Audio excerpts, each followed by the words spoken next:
இயேசு உங்களை நேசிக்கிறார். பிரியமானவர்களே, இந்த நாளில் ஆண்டவர் நம்மளோடு பேசும்படியாய் வேதத்திலிருந்து 3 வசனங்களை கூட வாசித்து நாம் கற்றுக்கொள்ளக்கூடிய காரியத்தை ஆண்டவர் நம்மளோடு இடைபெறுவாராக.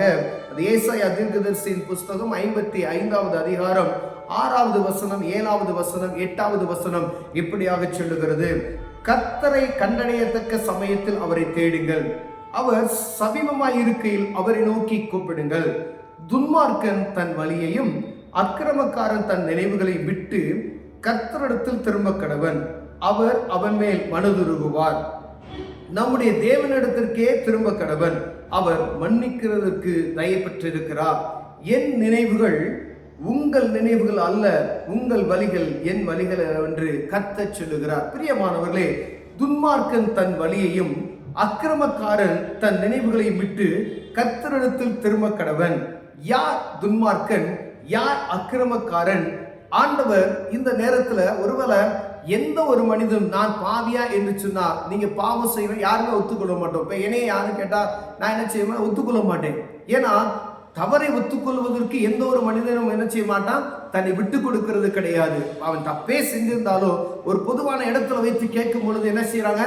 நான் செய்யல, அதை செய்யல அப்படின்னு தான் சொல்லுவாங்க. ஆனா நான் துன்மார்க்கமான வழியில நடக்கிறேன்னா, அக்கிரமமான காரியங்களை செய்கிறேனா என்று ஆண்டவர் பார்க்கும்படியாய் விரும்புகிறார். பிரியமானவர்களே, ஒருவேளை என்னுடைய காரியங்கள் ஆண்டவருக்கு விருப்பமாய் இருக்கிறதா, ஆண்டவருக்கு விருப்பமற்ற செயல் இருக்கிறதா?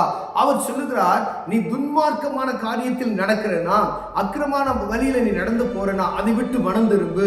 அப்படி மனம் திரும்புவானா, நான் தேவனிடத்தில் நீ திரும்புவேனா, அவனுக்கு நான் மன்னிக்கிறவராய் இருக்கிறேன் என்று சொல்றார். யார் பாவத்தை அறிக்கை செய்து விட்டு விடுகிறார்களோ அவர்கள் மீது தேவன் இரக்கமாய் இருக்கிறார் என்று வேதம் சொல்லுகிறது.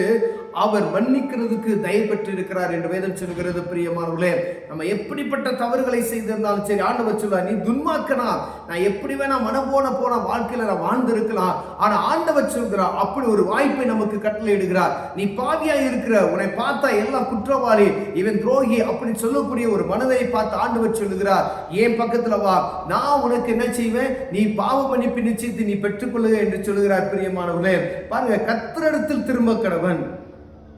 அவன் நினைவுகளை எல்லாம் விட்டுட்டு நீ ஆண்டவரை நோக்கி நம்ம பார்க்கும் பொழுது ஆண்டவர் மனதுருகி, அவன் மேல் மனதுருகி அவனை தன்னிடமாய் சேர்த்துக் கொள்கிறார். பிரியமானவர்களே, கர்த்தரை கண்டடைய சக்க சமயத்தில் அநேக நேரங்கள்ல எங்கும் ஆண்டோடைய சத்தம் நமக்கு தொனித்துக் கொண்டு இருக்கிறது. டிவியை நீங்க ஓபன் பண்ணீங்கன்னா ஆண்டோடைய சத்தம் வருகிறது. மொபைல் போனை ஆன் பண்ணீங்கன்னா ஆண்டோடைய சத்தம் வருகிறது.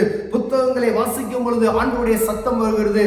ஆலயத்தில் கடந்த போது ஆண்டவர் நம்மளோடு பேசுகிறார். பிரியமானவர்களே, பாருங்க, கர்த்தரை கண்டடைய சக்க சமயத்தில் அவரை தேடுங்கள், அவர் சமீபமாய் இருக்க அவரை நோக்கி கூப்பிடுங்கள்.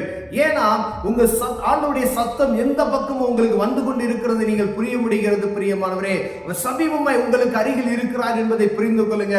அப்படி இருக்கும் பொழுது உங்கள் பாவங்களை அறிக்கை செய்து தேவ சமூகத்தில் வருவீர்களானால் ஆண்டவர் உங்களை மன்னித்து அவருடைய பிள்ளையாய் சேர்த்துக்கொள்ள மனதுள்ளவராய் இருக்கிறார். பிரியமானவர்களே, எப்படிப்பட்ட அக்கிரமத்தில் இருந்தாலும் சரி, எப்படிப்பட்ட பாவ கட்டில இருந்தாலும் சரி, ஆண்டவர் சொல்லுகிறார், ஆண்டவர் உங்களோடு பேசிக்கொண்டு இருக்கிறார். பிரியமானவர்களே, பாவி என்று யார் உங்களை தள்ளியிருந்தாலும் சரி, அந்த உலகம் மன்னிக்க முடியாத ஒரு தவற ஆண்டவர் மன்னிக்க வல்லமையுள்ளவராக இருக்கார். மீண்டும் அந்த பாவத்துக்குள் கடந்து செல்லாதபடிக்கு நம்மளை பரிசுத்தமாக்கி அந்த பாவம் நம்மளை தொடாதபடிக்கு கிழக்குக்கும் மேற்குக்கும் எவ்வளவு தூரமோ அவ்வளவு தூரம் நமக்குள்ள இருக்கிற பாவங்களை தூக்கி எறிகிறார். பிரியமானவர்களே, அந்த நினைவு கூட வராதபடிக்கு நமக்கு சுத்தமாக்கி பரிசுத்தமுள்ளவர்களாய் அவர் மாற்ற வல்லமையுள்ளவராய் இருக்கிறார். பிரியமானவர்களே, ஆண்டவர் சொல்லுகிறார், துன்மார்க்கன் தன் வழியையும் அக்கிரமக்காரன் தன் நினைவுகளையும் விட்டு கர்த்தரிடத்தில் திரும்ப கடவன். ஏன்னா ஆண்டவர் சொல்லுகிறார், எந்த மனுஷனும் நம்மள ஒத்துக்கொள்ள மாட்டோம். ஆனா மனுஷன் நீங்க ஒத்துக்கொள்ள வேண்டிய அவசியம் கிடையாது. உங்க குற்றங்கள் குறைகள், ஆண்டவரை நான் இப்படி ஒரு பாவம் செய்துட்டு ஆண்டவரை என்னை மன்னிச்சிருங்க, ஒரு பிள்ளையாய் நீங்க ஏற்றுக்கொள்வீர்கள் என்று அவரை நோக்கி நீங்கள் பார்த்தீர்கள். உங்க ஜெப அறையில போய் தேவ சமூகத்தை நோக்கி நீங்கள் பார்த்தீர்கள் என்றால் ஆண்டவர் மனதுருகிற நான் பாவ மன்னிப்பு நிச்சயத்தை பெற்றுக்கொள்ள ஒரு மனுஷன் தேடும் பொழுது ஆண்டவர் சொல்லுகிறார் மனதுருகி. ஏன்னா உங்களுக்காக தன் குமாரனை அனுப்பி சிலுவையில ரத்தம் சிந்தி உங்களுடைய பாவங்களுக்காய் அவர் பலி செலுத்தப்பட்டிருக்கிறார் என்பதை புரிந்து கொள்வீர்களானால் ஆண்டவர்களை மன்னித்து அவருடைய பிள்ளைகளாய் ஏற்றுக்கொள்ள மனதாய் இருக்கிறார். பிரியமானவர் பக்கமா நான் இழுத்துக் கொள்வேன் என்று சொல்கிறார். மன்னிக்கிறது தயப்பட்டு இருக்கிறார் என்று சொல்லப்படுகிறது. பிரியமானவர்களே, அந்த கிறிஸ்துவின் ரத்தம் நம்மை சுத்திகரித்திருக்கிறது. அவர் மனதுருகி நம் பாவத்தை மன்னிக்க வல்லமையாக இருக்கிறார். பிரியமானவர்களே, ஒருவேளை நான் பாவி அப்படின்ற உங்க இருதயத்தில் குத்தப்படுவீர்கள். ஏதோ ஒரு தவறை செய்து விட்டு நான் பாவி பாவம் சொல்லி தேவ சமூகத்தை விட்டு தூர போய் கொண்டு இருக்கிற உங்களை பார்த்து ஆண்டவர் சொல்லுகிறார், நீங்க செய்த தவறை ஆண்டவர் சமூகத்துக்கு நேராக தெரியப்படுத்துங்க, பரலோக ராஜ்யத்துக்கு தெரியப்படுத்துங்க. அவர் மன்னிக்கிறதுக்கு தயவுள்ளவராய் இருக்கிறார். பிரியமானவர்களே, உங்களை குறித்து மனதுருக்கமுள்ளவராய் இருக்கிறார்.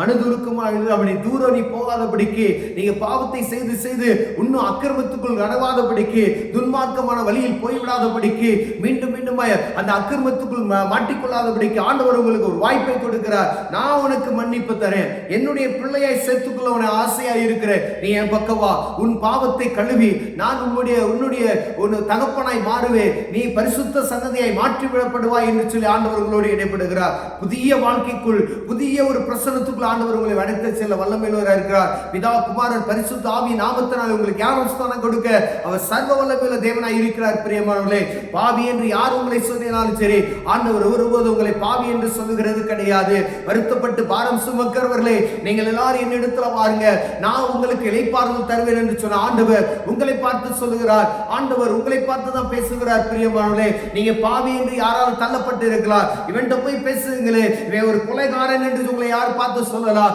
ஆனா ஆண்டவர் உங்களை பார்த்து அப்படி சொல்லுகிறதுல, மகனே வா, உன்னை நான் மன்னித்துவேன், என்னை உன பிள்ளையாய் நான் ஏற்றுக்கொண்டேன், உனக்காக நான் அடிக்கப்பட்டேன் மகனே என்று சொல்லி உங்களை பக்கமாய் இழுத்து பரிசுத்த சன்னதியை மாற்ற வல்லமையுள்ளவராக இருக்கிறார். பிரியமானவர்களே, அப்படிப்பட்ட ஒரு நிலைமையில நம்ம யாராவது இருப்போம் என்றால், சின்ன தவறு தான், பெரிய தவறு தான், சின்ன பாவம் தான், பெரிய பாவம் செய்தாலும் பாவம் தான். ஆனா தேவ சமூகத்துல மன்னிப்பு ஒண்ணுதான். பிரியமானவர்களே, நீங்க தப்பு பொய் சொன்னாலும் அந்த தேவ சமூகத்துல மன்னிப்பு கேட்கணும். பெரிய ஒரு தவறை செய்து மன்னிக்கவே உலகம் மன்னிக்க முடியாத ஒரு தவறை நீங்க செய்திருந்தாலும் இயேசு கிட்ட தான் மன்னிப்பு கேட்கணும். அப்படி கேட்பீர்களானால் ஆண்டவர்களை மன்னித்து அவருடைய பிள்ளையாய் ஏற்றுக்கொள்ள மனதாய் இருக்கிறார். கண்களை மூடுவோம், ஜெபம் செய்வோம். அன்பின் தகப்பனே, ஆண்டவரே, எங்கள் குற்றங்களை மன்னிங்க ஆண்டவரே, புது பிள்ளையாய் எங்களை மாற்றுங்க ஆண்டவரே.